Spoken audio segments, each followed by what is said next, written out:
I am Linda Hill. I am a professor at Harvard Business School and the faculty chair of the Leadership Initiative. Well, one of the things you have to do if you really want to lead innovation is, I think you need, one, to recognize that ideas can come from anywhere. Then you need to think about, what do I need to do to help people to be able to do collaborative work?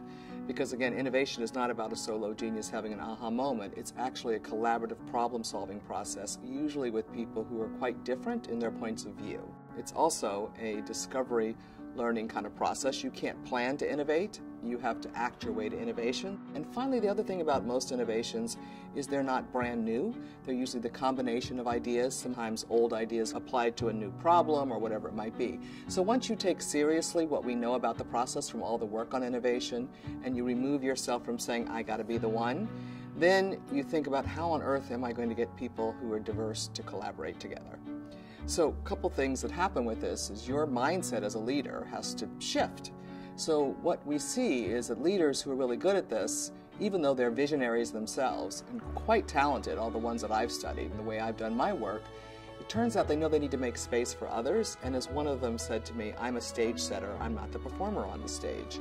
And to be perfectly honest, one of the most wonderful comments I've had made since I've been doing this research was in a room like this at Harvard Business School, where an alum said to me, Linda, you taught us to be a performer, not a stage setter.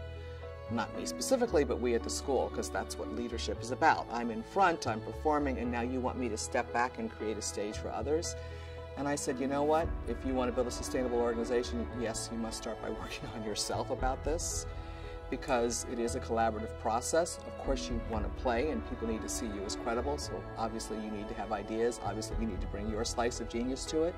But one of the real challenges of talented people is making space for other people and their ideas, and that's not easy. So it is about a lot of personal work. So what I see in organizations that are able to innovate is the leader, understands that I'm the instrument who's trying to get things done. There are things about me that will be helpful in this process, and there are things about me that might actually make it challenging for me, because guess what? I do love to perform. I do love for my ideas to win, all of those things. But really my task is to create an environment in which other people's ideas can be brought together as well.